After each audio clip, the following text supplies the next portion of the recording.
मित्रों नमस्कार, good morning. एक बार फिर से आपका वेनम एकेडमी रीवा में स्वागत।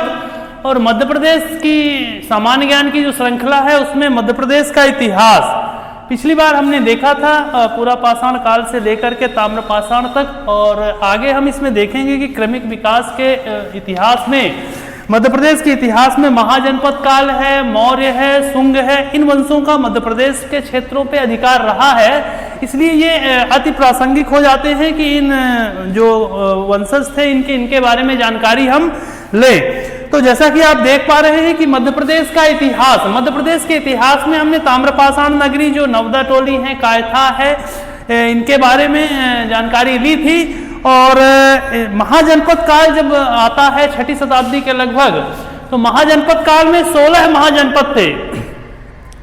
16 महाजनपदों में ये जो 16 महाजनपद थे, 16 महाजनपदों में मध्य प्रदेश का जो क्षेत्र था पुराना, इनमें से 2 महाजनपद अवंती और चेदी, अवंती और चेदी महाजनपद ऐसे थे जो मध्य प्रदेश में महाजनपद काल से महत्व रखते थे। तो 2 ऐसे जनपद थे, ये आपका चेदी हो गया ये मध्य प्रदेश में, और ये अवंती हो गया। ठीक है, तो इन महाजनपदों के बारे में थोड़ी सी जानकारी लेंगे। ये अवंती जो था ये उज्जैन में के आसपास का जो एरिया था, ये इधर का ये अवंती का एरिया कहलाता था महाजनपद का। इसको 2 भागों में बांटा गया था, उत्तरी अवंती और दक्षिणी अवंती। इसको 2 भागों में बांटा गया था। ये उत्तरी अवंती थी नीचे की तरफ, दक्षिणी अवंती थी। उत्तरी अवंती की जो राजधानी थी उज्जैनी, उसको उज्जैनी बोलते थे। उत्तरी अवंती जो थी उसकी राजधानी उज्जैनी बोली जाती थी, और दक्षिणी अवंती जो है उसकी राजधानी महिष्मती या महेश्वर को मानी जाती थी। और इन दोनों को विभाजन में जब यहाँ से बेतवा नदी निकलती थी, जब कुमरा गांव से, तो बेतवा नदी के रायसेन से, तो कुमरा गांव से, तो बेतवा नदी के इस पार जो है उत्तर की तरफ उत्तरी अवंती और दक्षिण की तरफ दक्षिण अवंती मानी जाती थी। ठीक है, अब इसके बाद जैसे जैसे हम ये देखते हैं कि महाजनपद काल में जो बौद्ध साहित्य और जैन साहित्य, इन 2 साहित्यों में ही महाजनपदों का वर्णन मिलता है। बौद्ध साहित्य जो है उसको अंगुत्तर निकाय कहा जाता है। अंगुत्तर निकाय जो बौद्ध साहित्य है उसमें 16 महाजनपद हैं, और भगवती सूत्र जो जैन महाकाव्य है, जैन साहित्य है, उस पे जो है ये 16 महाजनपदों का विवरण मिलता है। उनमें से 2 मध्य प्रदेश में है, ऐसी जानकारी भी इन्हीं ग्रंथों में मिलती है। तो ये तो रही महाजनपद की बात। महाजनपद के बाद हम आते हैं मौर्य वंश। मौर्य वंश का बहुत महत्वपूर्ण इंपॉर्टेंट स्थान है अपने यहाँ मध्य प्रदेश के संदर्भ में। जैसा कि आप देख पा रहे हैं, नंद वंश, घनानंद को मार करके और चंद्रगुप्त मौर्य ने जो मौर्य शासन की स्थापना की थी, तो इसके पहले मौर्य शासन काल के पहले आप देख रहे हैं नंद वंश का शासन था, जिसमें घनानंद को मार करके चंद्रगुप्त मौर्य ने मौर्य साम्राज्य की स्थापना की 322 ईस्वी पूर्व, 322 ईसा पूर्व, 322 बीसी में चंद्रगुप्त मौर्य ने मौर्य साम्राज्य की स्थापना की नंद वंश को समाप्त करके। और इसके बाद नंद वंश के बाद मौर्य वंश आया, और मौर्य वंश के बाद जब अंतिम राजा बृहदत्त था, बृहदत्त को पुष्यमित्र शुंग ने खत्म करके शुंग वंश की भी स्थापना की थी। तो इन दोनों को क्रमिक रूप से हम थोड़ा थोड़ा जानेंगे।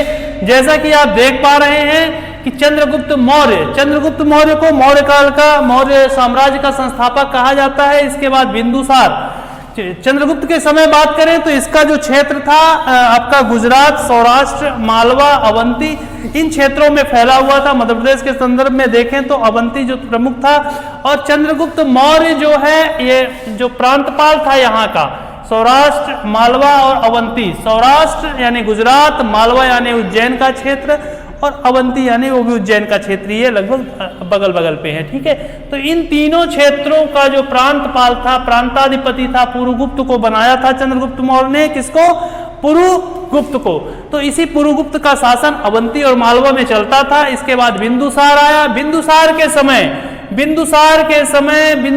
समय अवंती का जो शासन देखता था, अवंती का जो प्रांतपाल था, प्रांतपति था, वो अशोक था। अशोक ने 11 वर्षों तक, सम्राट बनने के पहले 11 वर्षों तक जो अवंती, जो उज्जैन थी, उसका प्रांतपाल था अशोक।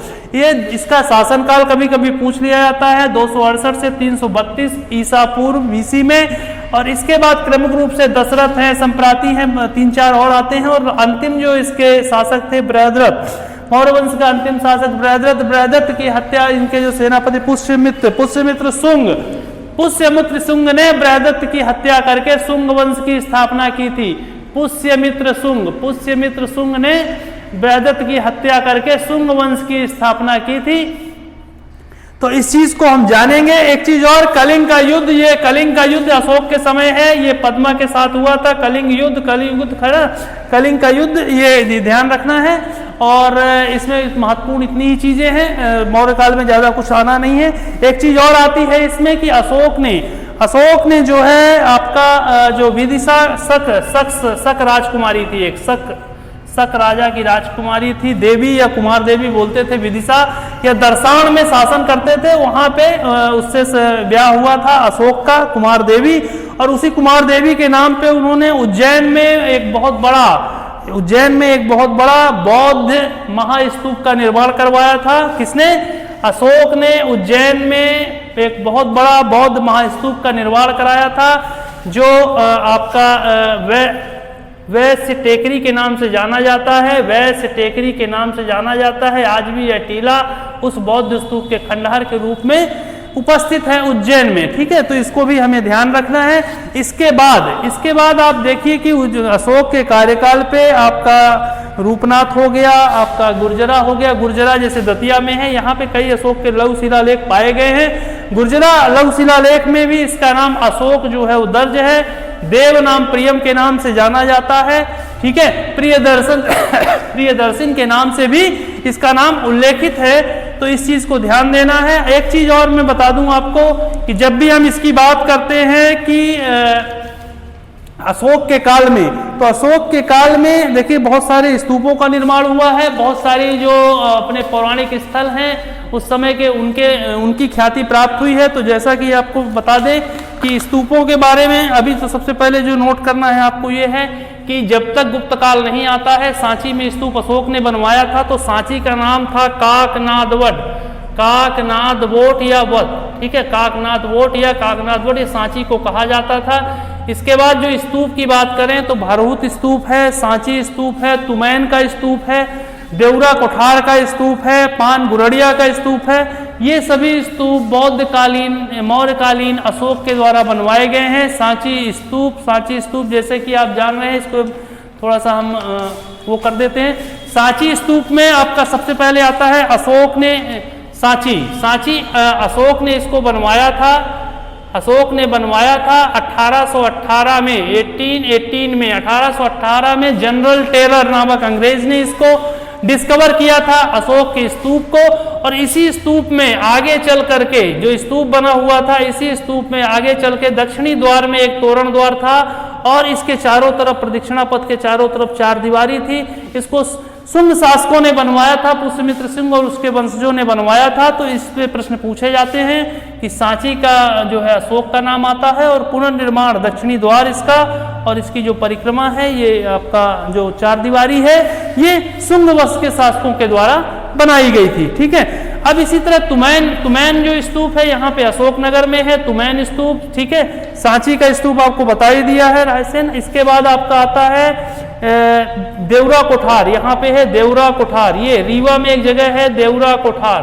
देवरा कोठार में भी बौद्ध स्तूप मिले हैं रीवा में। इसके नीचे आप देखिए यहाँ पे भरहुत उचेहरा तहसील में, भरहुत सतना जिला, यहाँ पे भी बौद्धकालीन स्तूप अशोक के द्वारा निर्मित स्तूप मिले हैं। और इस भरहुत स्तूप का भी पुनर्निर्माण जो है शुंग शासकों के द्वारा, पुष्यमित्र शुंग के द्वारा करवाया गया था। इस पे भी प्रश्न पूछा गया है कि भरहुत जो स्तूप है पुनर्निर्माण किस शासकों ने किया, तो आपका शुंग शासक के वंश। इसके बाद आपका आता है पान गुरड़िया, सीहोर में है पान गुरड़िया, एक जगह है जहाँ पे प्रदक्षिणा पथ युक्त एक स्तूप है। यहाँ पैदल चलने की जगह है चारों तरफ और यहाँ पे स्तूप है, ये पान गुरड़िया सीहोर।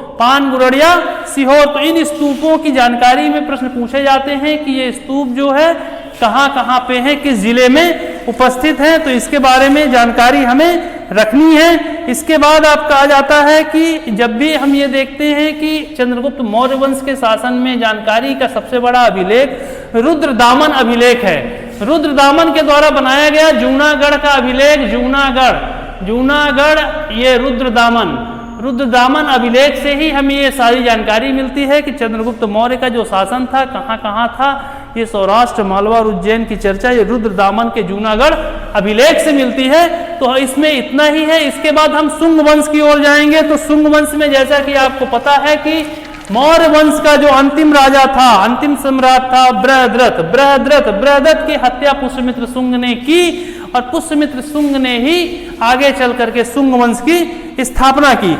तो इस चीज का जिक्र जो है कालिदास की जो मालविकाग्निमित्रम है, कालिदास का जो रचित उपन्यास है मालविकाग्निमित्रम, जिसमें मालविका और अग्निमित्र की प्रेम कथा का विवरण दिया गया है, उससे बहुत सारी जानकारी आपको शुंग वंश के बारे में मिलती है। ये जो अग्निमित्र था ये विदिशा का शासक था। विदिशा या दर्शान भी इसे कहा जाता है। विदिशा या दर्शान पे अग्निमित्र का शासन था। और इसी विदिशा पे जो 8वें शासक थे, 8वें शासक जो यहाँ पे थे, 8वें शासक का नाम था काशीपुत्र भागभद्र।